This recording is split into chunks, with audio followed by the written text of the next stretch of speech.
ভাই সাহেব, আমার একটু কথা ছিল। আপনার যদি আপত্তি না থাকে, আপনার মেয়েকে আমার ছেলের বউ করে ঘরে তুলতে চাই। আমার প্লিজ বাবা, তুই আমাকে মাফ করে দিস, তোর পারমিশন নেইনি আমি।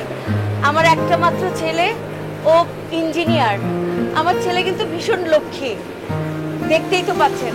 আর আমরা মা ছেলে যাচ্ছিলাম আমাদের গ্রামে একটা জমি বিক্রি করে দিয়ে ঢাকায় একটা ফ্ল্যাট কিনবো। আর আপনার মেয়েকে ভাই অনেকটা সময় ধরে দেখলাম, সত্যি আমি মুগ্ধ হয়ে গেলাম।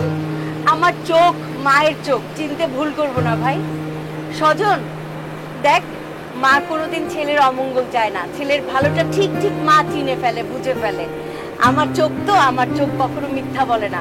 তুই ভালো থাকবি বাবা, তুই রাজি হয়ে যা। আবার এটাই যদি হয় তাহলে তো বলবো যে আমার মেয়ের পরম সৌভাগ্য আল্লাহই লিখে রাখছে এটা। না না, এটা তো কোনো কথা হইতে পারে না। না না, হাত তুলবেন না মুরব্বী, কথা আছে এখানে। ছেলে মেয়ের তো একটা ভালো মন্দর ব্যাপার আছে, পছন্দ অপছন্দের ব্যাপার আছে, আপত্তি অনাপত্তির ব্যাপার আছে। হ্যাঁ, আপনারা বললেন, সবাই মিলে ঝাপাই বললেন। এমনও তো হইতে পারে যে আপনারা আসল সোনা ছেড়ে নকল সোনার দিকে ঝাপাই বললেন সবাই মিলে। এমনও তো হইতে পারে যে এখানে যে পাত্র দেখানো হচ্ছে এর চেয়ে অনেক বেশি ভালো পাত্র, অনেক ভালো ক্যান্ডিডেট এই বাসের মধ্যেই বসে আছে।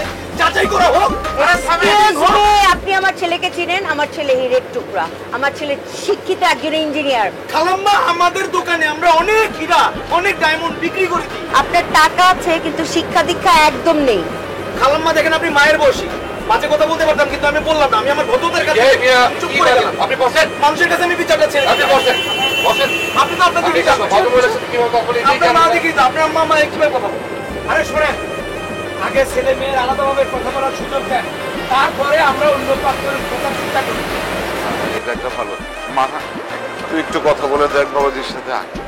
মা, তুমি আমার ছেলের সঙ্গে কথা বলো, কথা বলো, কথা বলো। ভাই আপনি বসেন। আপনি মায়ের বয়সী, বাজে কথা বললাম না খালাম্মা।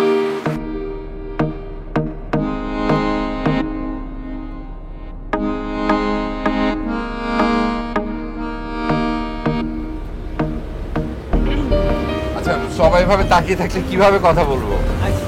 কিছু একটা বলেন ভাই। বলছি, এখন আপনার এভাবে তাকিয়ে থাকলে তো কথা বলতে পারবো না। আসলে আমি কি বলবো আমি বুঝতে পারছি না। আমিও বুঝতে পারছি না। বাবার জন্য আপনি একটা বিপদে পড়ে গেলেন। আরে না না, কি বলছেন? উনি তো ওনার বোনের দুঃখের কথা শেয়ার করলেন, আর মা যে এরকম একটা কাণ্ড করে বসবে সেটা কে বুঝছে বলেন? আপনার তো পছন্দ অপছন্দ থাকতেই পারে। আমার ওরকম কেউ নেই। ও, আপনার নিশ্চিত আছে? কেন? আপনি তো নিশ্চিত হচ্ছেন কেন? না, মনে হলো।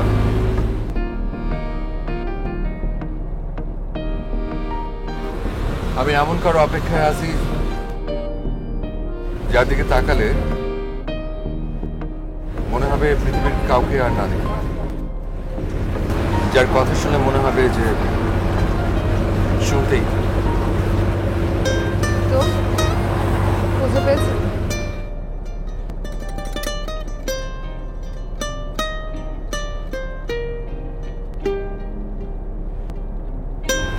এই যে সুপাত্র, কি খুঁজে পেয়েছেন?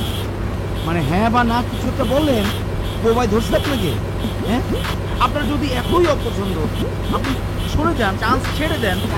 জায়গাটা ছেড়ে দেন, আরো তো অনেক ক্যান্ডিডেট আছে নাকি? ভালো ভালো সুপাত্র যোগ্যপাত্র আছে তো, সুযোগ দেন কথা বলার। আপনি কিন্তু ডিস্টার্ব করছেন অনেক। তাহলে আপনি তাহলে বলেন হ্যাঁ বা না বলেন। আপনি কি রাজি? রাজি আপনি? আরে ভাইয়া, আপনি দেরি করছেন হ্যাঁ বা কেন? না এত কিছু ভালো বলুন। প্রস্তাব, হ্যাঁ না বলে দেন কিছু একটা। হ্যাঁ, আমি রাজি। স্যার, আমার কর্মজীবনে এই চলন্ত বাসে আমি কখনো এত সুন্দর ঘটনা, এত সুন্দর সময় দেখি নাই স্যার। স্যার, আবেগে আমি ভাষা হারিয়ে ফেলছি স্যার।